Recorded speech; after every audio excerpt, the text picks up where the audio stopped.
So instead of a face cam today, you guys are getting a hand cam. So there you go. Um, let's break it down. What happened today? We did not end up getting any trade retracements for the trade entries we were looking to execute upon, the trade ideas, but we will break it down in full what we were looking for exactly and how price action played perfectly toward, well, the only two draws of liquidity we really had, and how we got our bias, how we got our narrative context area. Unfortunately, no entry nor risk management, but let's break it down. When we go to TradeZella, if I bring it up right here, we can see obviously there are no trades. The current date is Friday, November 15th. Let's read our analysis. We opened the charts to see price action already being down. It was around 1.1% on the day. We made a slight lower push market open, so we were down around 1.3% on the day. Price action is, however, making a macro time frame retracement for the bullish Fair Value Gap PD array. What was that bullish Fair Value Gap PD array? It was this one right here. I emphasize that we are bearish, however, we are making this bullish retracement. Originally, we had not retraced into the equilibrium of this range, so I was not looking to take any long positions.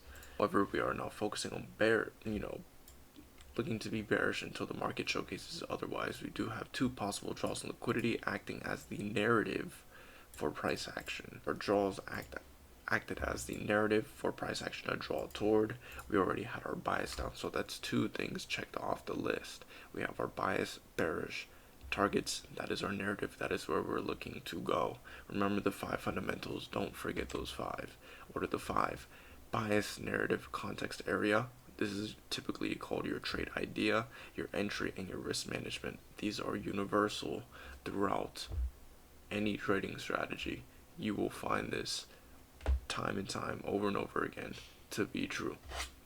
Wow, my wrist looks so skinny.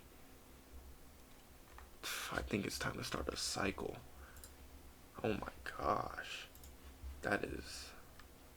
I don't even want to show my hands no more. Put my hands over here. No. That was our draw on liquidity. How did we get our draw on liquidity? Well, we got our draw on liquidity based upon the 4-hour time frame. We analyzed the 4-hour low right here, scaled down to the 1 hour, and then seeing this was also a swing low within price action. So obviously we understood these are trending market conditions, highly trending market conditions. Finally, we had broken out of the range we were within throughout the entire week. Bam and bam. Had a strong displacement to the downside, showcasing the disrespect of the daily fair value gap we had here. I did emphasize that in my journal before for you guys that did watch yesterday's video, which I know was nobody, but right here, if I go to Thursday, November 14th, we said on the 4-hour time frame, we will showcase bearish signs pushing lower on the 4-hour time frame if we have a body close within this 4-hour PD array, which was this right here. You could see later throughout the day we made a push to the downside. I ended up getting stopped out in a little bit of profit, but right here, upon seeing this close, that's when we knew we would invalidate this entire 4-hour and daily PD array, continuing lower. Understanding respect versus disrespect, the arguments within price action paired with candle science allows us to continue to get an understanding of what the next few candlesticks would do, which right here we utilized that and then understood this would then happen. Pretty cool, isn't it? I know. On to market open. What happened market open? Oh, great question, my little munchkin. News do we have today? Today was another higher probable news day, which was 8:30 a.m. news data release on the EST. News open, made a push to the upside, but continued to the downside as expected. Price action continued lower. Cool. what did price action end up doing? Why did Lonnie look to trade today? And how was his approach today within the market? Because typically, I will actually avoid days like this. Now you may be like, well, why would you avoid a day where you have a clear bias, clear narrative, clear draw, and everything of the sort? It's mainly because of the hourly time frame.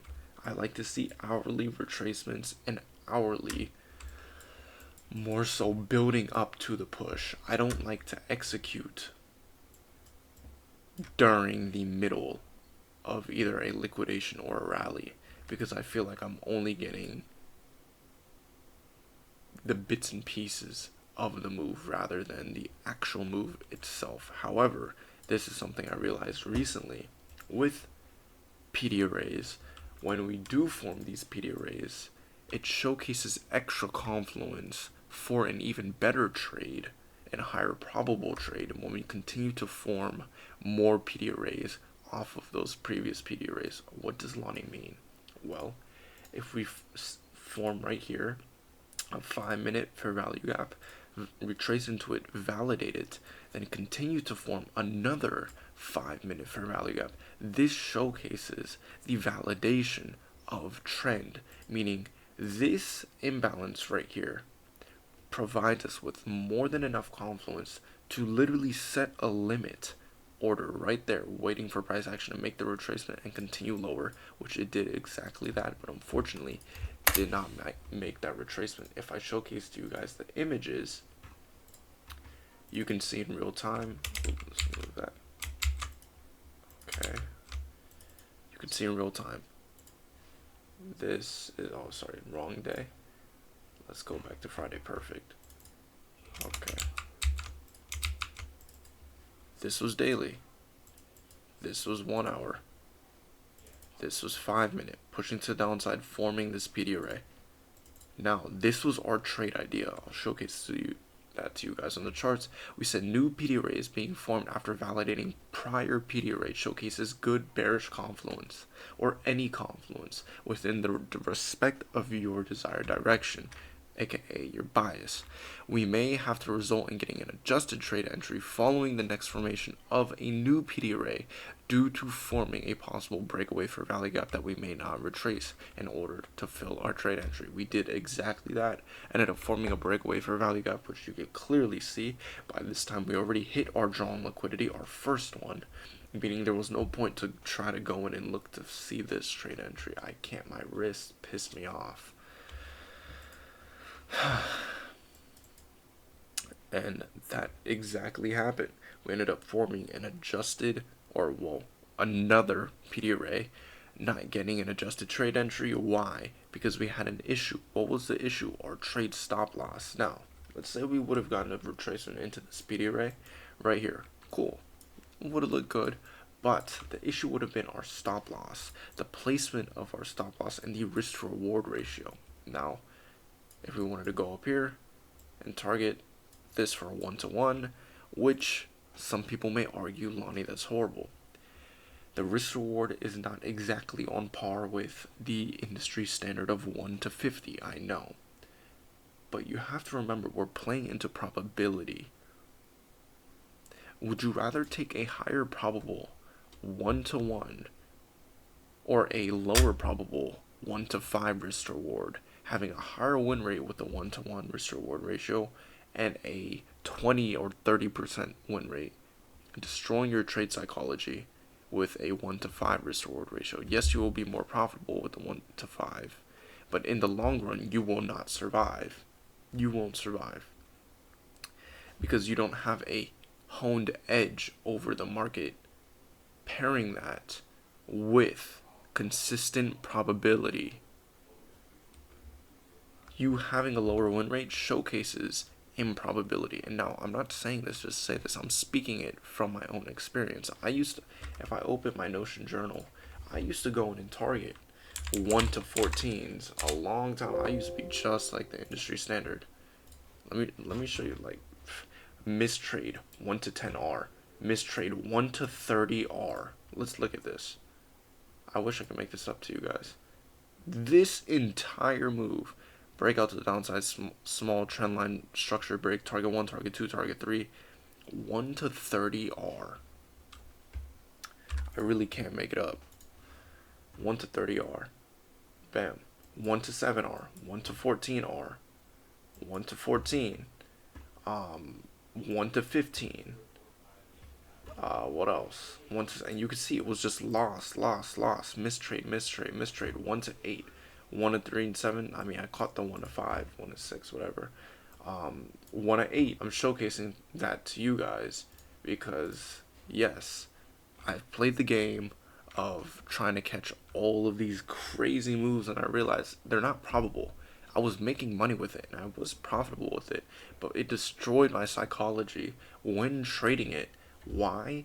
Because I would have losers and losers and losers and mistrades and mistrades and mistrades because of how tight your stop loss has to be in order to hit those type of risk rewards. So that's when I scaled down, and I still struggled with the probability of targeting crazy trades. But now I'm at a point where my average risk reward is a 1 to 2.5, 1 to 3, and I'm sitting at a good range. And that's where you kind of want to be. So that 1 to 1 is more so too little risk reward for me, but during times that are very, very probable, like today, I don't mind executing on it. It's free money, if that makes sense. Right? Why miss out on something that is so probable, so within your face when you know you could take advantage of it, but you're allowing your greed to get in the way and say, no, it's not a 1 to 3, it's not a 1 to 2, I don't want to execute on that trade. Don't be that kind of trader. Adjust to market conditions. Remember, we are traders, we are risk managers. We adjust to market conditions. When market showcase probability, we enter according, that risk we enter with is according to what the market showcases to us. So, price action ended up not giving us any trade entries clearly. Then we no longer looked at NQ. Now we were not forcing a trade entry. I was just switching between both ES and NQ to see if I maybe had missed anything, or ES had showcased a little bit probable price action, even though we have not traded ES in forever. We ended up forming a 15-minute piggy array, which I thought we could see a retracement for before hitting that draw. So what did I do? Exactly what I did. 15-minute at this 5-minute high, targeting simply a 1 to 1. Clearly we did not get a trade retracement for it. Why was Lonnie looking to target this instead? Well, mainly because we weren't so close to the draw on liquidity. On NQ, we were right at the draw on liquidity, probably 1 or 2 points away. That's, yeah. Compared to ES having still room to make a retracement and then continue to push the downside. So, it was as simple as that. Pretty simple trading day. No trades taken, only one trade taken on the week. It was a good trading week. The old me would definitely be throwing hands right now. He'd be upset, and he would be frustrated at the fact that he only took one trade this week and it practically ended up break even. But if we look at our trade prior, this plays into exactly toward our trading goals. Now you may be like, well, Lonnie, why does it play exactly into your trading goals? Because if we go right here to our canvas, our 16-week trading goals, and we look at this, our volume KPI, 1 to 2 winning trades per week, pairing into that 1.5R per week or 6R per month. If I look at this trade right here, this was a 4R trade. This was a 1 to 4 risk reward ratio. This is already our entire, this is more than 80% of our monthly target right here. So this means I don't need to force any trades in order to hit my goal. If I keep doing what I'm doing, I will get to where I need to get to. Obviously, in terms of funding, I'm not funded right now, so there's not actual money for me to withdraw, blah, blah, blah. You guys need to get over that fact and start focusing on the data points. Because when you focus on the data points and the core value of it and not the P&L, who cares about the $600 P&L, bro? I can edit this right now and make it $6,000. It doesn't do anything. It doesn't change anything. Yeah, okay, cool, we get to see bigger net P&L, oh, blah, blah, blah. But it doesn't do any difference, you get what I mean? So let's stop focusing on whether it's a $6,000 P&L, a $6 P&L, or $600 P&L, and let's start focusing on the actual core key components, which is the volume KPI and the actual targets per month, trading on your probable trading days, emphasizing the actual things that build you into that trader that you need to become in order to hit that goal, rather than the simple aspect of that goal being P&L, being 10K per month and all this other stuff. I promise you, and we will see it for ourselves whether or not it's true, and I know it is. If we emphasize that rather than the P&L, we will have so much more success within our trading. So don't force trades, focus on probable market conditions. That is all for today's lesson. Thank you all for watching. I love you guys. Peace. Hope you're able to take value from this.